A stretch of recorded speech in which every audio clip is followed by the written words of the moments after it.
HL Malkajgiri జిల్లా Malkajgiri police station పరిధిలో దారుణం చోటు చేసుకుంది. డ్రంక్ అండ్ డ్రైవ్లో పట్టుబడ్డటువంటి యువకుడు కుసాయిగూడ ట్రాఫిక్ పోలీస్ స్టేషన్ ఎదుట ఆత్మహత్య చేసుకోవడం కలకలం రేపింది. దమ్మాయిగూడ ప్రాంతానికి చెందినటువంటి సింగిరెడ్డి మీన్రెడ్డి అర్ధరాత్రి ఆత్మహత్యకు పాల్పడ్డాడు. ఒంటిపై పెట్రోల్ పోసుకుని నిప్పట్టించుకున్నాడు. అయితే పోలీసుల టార్చర్ తట్టుకోలేక మనోవేదనకు గురైన మీన్రెడ్డి సూసైడ్ చేసుకున్నట్టు సమాచారం. కేసు నమోదు చేసుకున్న పోలీసులు పోస్టుమార్టం నిమిత్తం మృతదేహాన్ని గాంధీ ఆసుపత్రికి తరలించారు.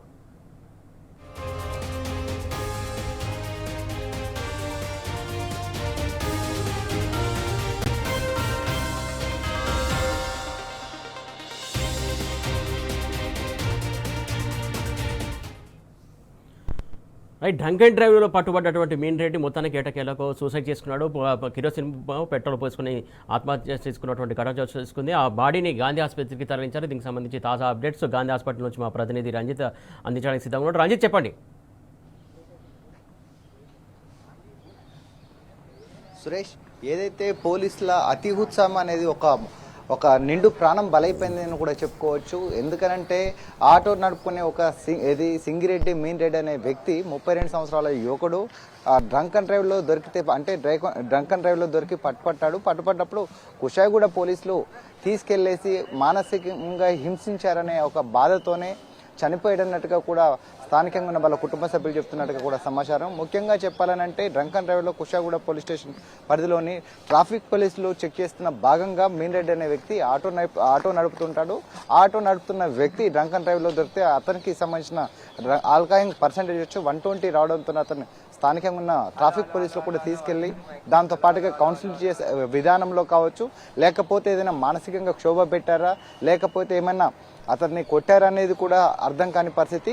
ఏది ఏమైనప్పటికీ రాత్రి 9-10 గంటల ప్రాంతంలో 10-10:30 ప్రాంతంలో ఏదైతే పోలీస్ స్టేషన్ ఉందో పోలీస్ స్టేషన్ ఎదుట పెట్రోల్ పోసుకొని కూడా ఆత్మహత్య చేసుకున్నట్టుగా కూడా చెప్తున్నారు. హుటాహుటిన అతన్ని దానికి సంబంధించిన ట్రాఫిక్ పోలీసులు అక్కడి నుంచి యశోద హాస్పిటల్కు తీసుకెళ్తే యశోద హాస్పిటల్లో అడ్మిట్ చేయకపోవడంతో ఆ నుంచి హాస్పిటల్కు తీసుకురావడం అనేది జరిగింది. అప్పటికే మృతి చెందిన అతన్ని కూడా గాంధీ హాస్పిటల్లో పోస్ట్ మార్టం నిమిత్తం కూడా మార్చరీలో ప్రస్తుతానికి ఉంది.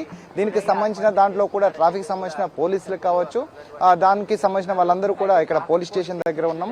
మనము విజువల్లో చూసుకున్నట్లయితే ఇక్కడ ట్రాఫిక్ సంబంధించిన పోలీస్ స్టేషన్ ఏదైతే ఉందో పోలీస్ స్టేషన్కు సంబంధించిన ఏదైతే కానిస్టేబుల్ కావచ్చు, దానికి సంబంధించిన అధికారులందరూ కూడా ఇక్కడికి ఆల్రెడీ మార్చరీ దగ్గరకు వచ్చి కూడా ఈ మార్చరీ దగ్గర ఉన్నట్లుగా కూడా మనకు తెలుస్తుంది. మొత్తం అంటే పోలీసులు వాళ్ళందరూ కూడా ఇప్పటికీ ట్రాఫిక్ పోలీస్ స్టేషన్కి సంబంధించినటువంటి కానిస్టేబుల్ కావచ్చు, దానికి సంబంధించిన వాళ్ళందరూ కూడా ఇప్పుడు మనం విజువల్లో చూడవచ్చు. దానికి సంబంధించిన పోలీసు వాళ్ళందరూ కూడా ఇక్కడికి వచ్చేసి ఇక్కడ మార్చరీ ఎదుటిగా కూడా కనబడుతుంది. మరి రాత్రి జరిగిన సంఘటనలో పోలీసులు ఏమన్నా వ్యవహరించారా, లేకపోతే ఏమైనా ఇబ్బంది పెట్టేదా అనేది తెలియదు. కాకపోతే ఇక్కడికి సంబంధించిన టోటల్గా ట్రాఫిక్ సంబంధించిన పోలీస్ విభాగం అంతా కూడా ఇక్కడికి రావడము, ఇక్కడికి వచ్చేసి పోలీస్ స్టేషన్ సిబ్బంది అందరూ కూడా అంటే ఇప్పటికీ చూసుకున్నట్లయితే తెలంగాణ రాష్ట్రంలో గతంలో చూసుకున్నట్లయితే కేసీఆర్ ప్రభుత్వంలో దాదాపు 1,80,000 నుంచి 2 లక్షల వరకు కూడా వైన్ షాప్ టెండర్ల ప్రక్రియ ఉన్న సమయంలో రేవంత్ రెడ్డి వచ్చేసి ప్రగల్భాలు పలికిన విషయం కూడా తెలిసిన విషయమే.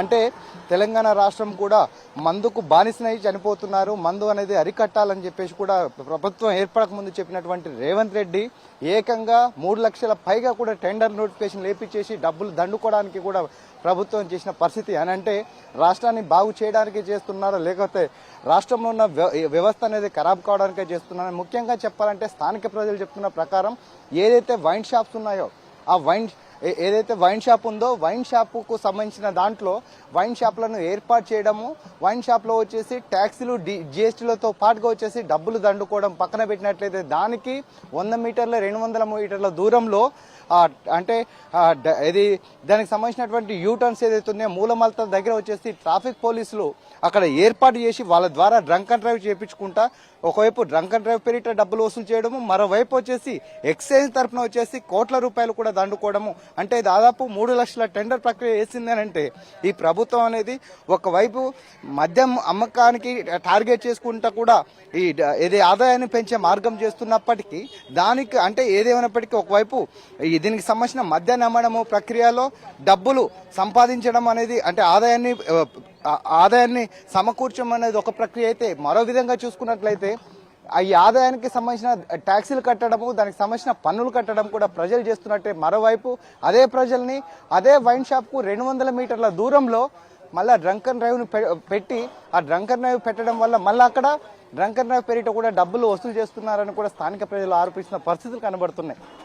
ఏది ఏమైనప్పటికీ కూడా రంజిత్, వాస్తవానికి ఏదైతే వైన్ షాప్ కావచ్చు, బార్ షాప్ ఉన్న నేపథ్యంలో అక్కడ దాదాపు కిలోమీటర్ మేర డ్రంక్ అండ్ డ్రైవ్ పెట్టకూడదని చెప్పేసి నిబంధన ఉంది. ఆ నిబంధనలు వీళ్ళు ఉల్లంఘిస్తున్నారు అనుకోవాలా?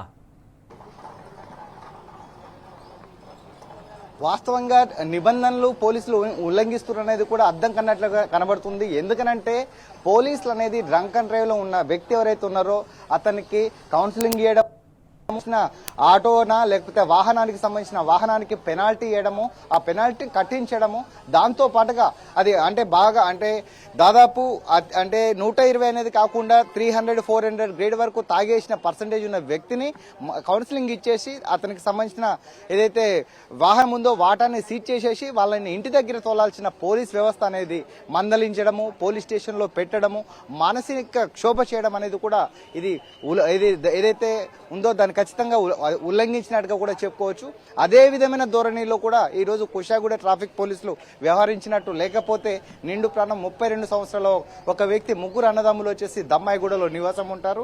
ఆటో తోలుతున్నటువంటి మీన్రెడ్డి సింగిరెడ్డి అనే వ్యక్తి ఈ అకస్మాత్తుగా వాళ్ళు పెట్టిన క్షోభకు చనిపోయాడా లేకపోతే ఏ విధంగా చనిపోయాడు అనేది కూడా ఇక్కడ తెలవాల్సిన విషయం ఉంది. కాకపోతే ట్రాఫిక్ పోలీసులు ఎవరైతే ఉన్నారో ఈ ట్రాఫిక్ పోలీసులు ఇక్కడికి తీసుకొచ్చిన తర్వాత ట్రాఫిక్ ఏసీపీ కావచ్చు, ట్రాఫిక్ పోలీసులు కావచ్చు, వాళ్ళందరూ వచ్చి కూడా మార్చరీ ముందు వెయిట్ చేస్తున్నారు.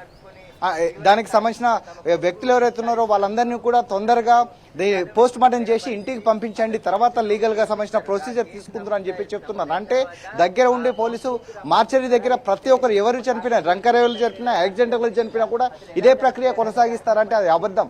ఖచ్చితంగా కూడా పోలీస్ వ్యవస్థ అంటే దాదాపు ట్రాఫిక్ కానిస్టేబుల్ కావచ్చు, ట్రాఫిక్ పోలీస్ ఎస్ఐ కావచ్చు, ఏసీపీ కావచ్చు, వాళ్ళందరూ కూడా ఇక్కడ పోలీస్ స్టేషన్ దగ్గర ఉన్నారు అని అంటే ఖచ్చితంగా దీని వెనకాల మతలబ్ ఉన్నదని కూడా స్థానికులు చెప్పి ఆరోపిస్తున్న పరిస్థితులు కనబడుతున్నాయి. సురేష్.